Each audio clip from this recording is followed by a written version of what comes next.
Selamat datang di Universitas Gratis. Kali ini pertemuan di mata kuliah Sosiologi dengan judul proses produksi.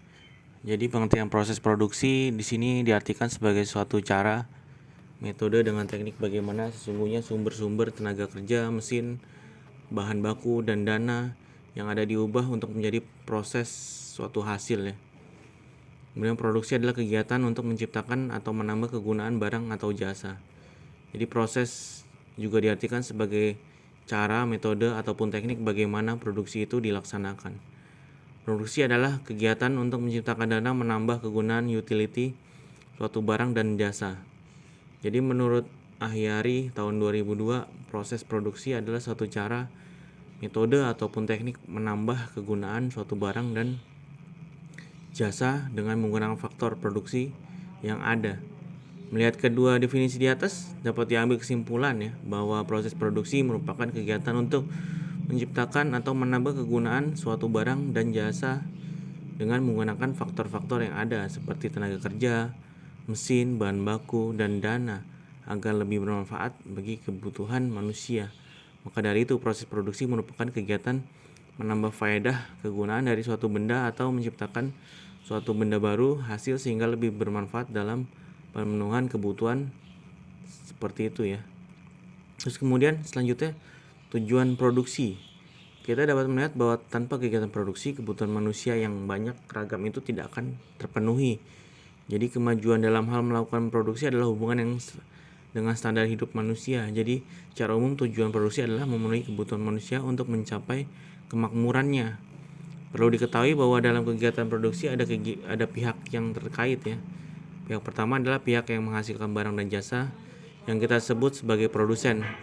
Sedangkan pihak kedua adalah pihak yang mengkonsumsi barang dan jasa, yaitu konsumen.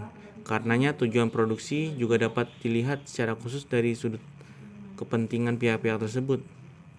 Bagi pihak produsen, tujuan produksi adalah untuk meningkatkan keuntungan serta menjaga kesinambungan perusahaan.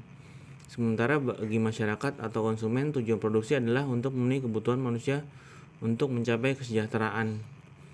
Kemudian jenis-jenis proses produksi di sini. Yang A, jenis produksi ditinjau dari segi wujud proses produksi. Yang pertama, proses produksi kimiawi.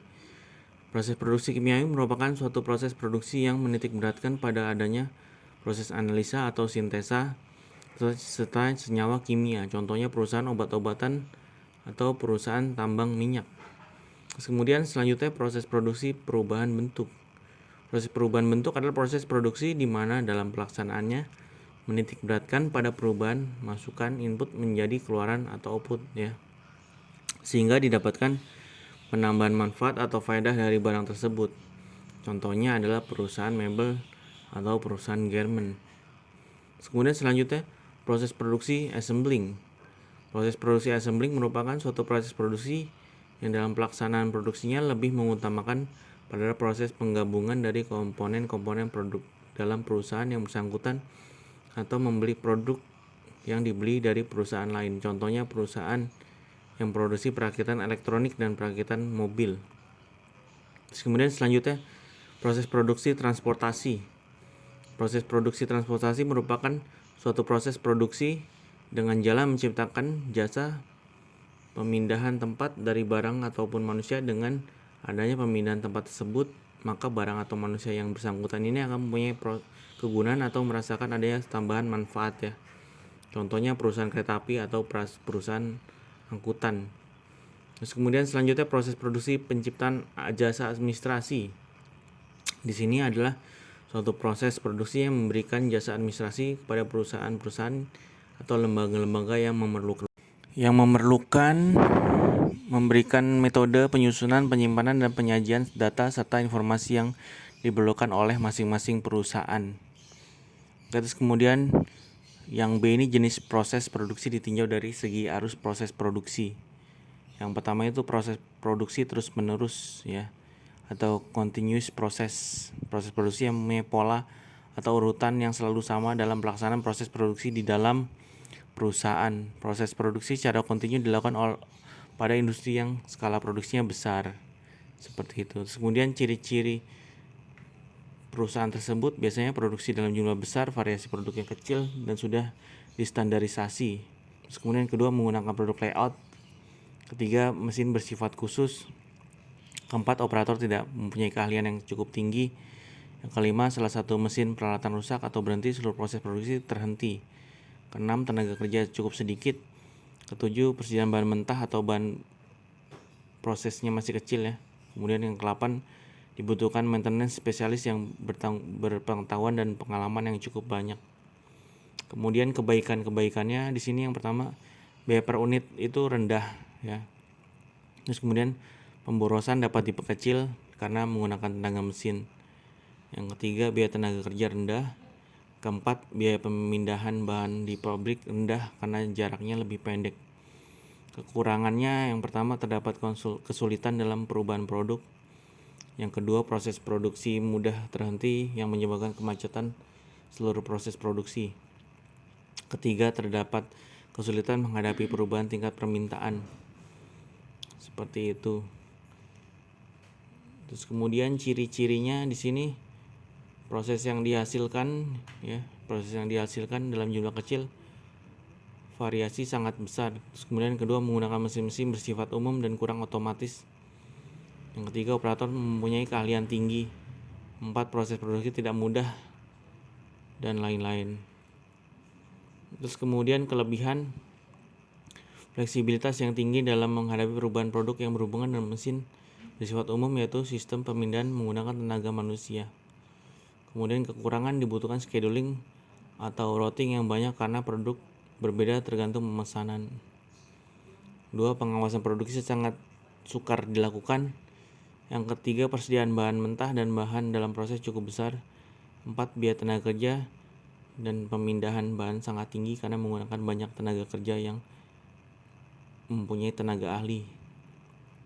Terus kemudian jenis proses produksi ditinjau dari segi keutamaannya. Jadi proses produksi pada umumnya manajemen perusahaan akan mengadakan pemisahan jenis produksi dalam perusahaan atas dasar keutamaan proses produksi. Oke, yang pertama, produksi utama merupakan proses di mana proses tersebut sesuai dengan tujuan didirikannya perusahaan yang bersangkutan. Jadi merupakan kegiatan inti perusahaan yang termasuk dalam kelompok ini adalah yang pertama, proses produksi terus-menerus, yakni proses produksi di mana terdapat pola atau urutan proses produksi yang pasti dan tidak berubah-ubah. Yang kedua, proses produksi terputus-putus, yakni proses produksi di mana terdapat beberapa pola atau urutan pelaksanaan produksi. Yang ketiga, proses produksi misalkan merupakan proses produksi di mana pelaksanaan pengolahan bahan baku sampai dengan bahan jadi akan melalui sebuah proses ya. Kemudian selanjutnya, proses produksi yang sama merupakan jenis proses produksi di mana terdapat beberapa pekerjaan serta urutan yang sama dalam proses produksi meski produk yang dihasilkan itu berbeda-beda. Terus kemudian selanjutnya, proses produksi khusus merupakan proses produksi yang dilaksanakan karena adanya beberapa program khusus atau adanya kepentingan khusus. Yang terakhir, proses industri berat, yaitu proses produksi di mana terdapat beberapa macam aktivitas hubungan dengan penyelesaian produksi yang sangat kompleks. Terus yang kedua, proses produksi bukan utama merupakan proses produksi yang dilaksanakan sehubungan dengan adanya kepentingan khusus. Proses produksi bukan utama ini hanya merupakan kegiatan penunjang dalam perusahaan yang bersangkutan yang termasuk dalam kelompok di antara lain, yang pertama penelitian, yang kedua model, 3 prototype, yang keempat percobaan, kelima demonstrasi. Kemudian kita masuk ke faktor-faktor produksi. Faktor produksi adalah suatu yang dibutuhkan untuk memproduksi barang dan jasa. Faktor produksi meliputi faktor alam ya. Faktor alam itu sebuah kekayaan yang terdapat di alam semesta yang dapat digunakan dalam proses produksi. Terus kemudian faktor produksi tenaga kerja. Faktor produksi insani secara langsung maupun tidak langsung menjalankan kegiatan produksi. Faktor produksi tenaga kerja dikategorikan sebagai faktor produksi asli meskipun mesin-mesin telah banyak menggantikan manusia sebagai pelaksanaan proses produksi, namun keberadaan manusia mutlak diperlukan. Terus kemudian faktor produksi modal. Faktor produksi modal itu adalah faktor penunjang dalam mempercepat atau menambah kemampuan dalam memproduksi. Faktor produksi modal dapat berupa mesin-mesin, alat pengangkutan atau bangunan. Terus kemudian yang selanjutnya faktor produksi keahlian. Jadi faktor keahlian adalah atau keterampilan yang digunakan orang untuk mengkoordinasikan dan mengolah faktor produksi untuk menghasilkan barang dan jasa. Oke, demikian tadi materi yang sudah saya sampaikan tentang faktor produksi ya, proses produksi di mata kuliah Sosiologi Ekonomi. Oke, sampai jumpa lagi. Wassalamualaikum warahmatullahi wabarakatuh.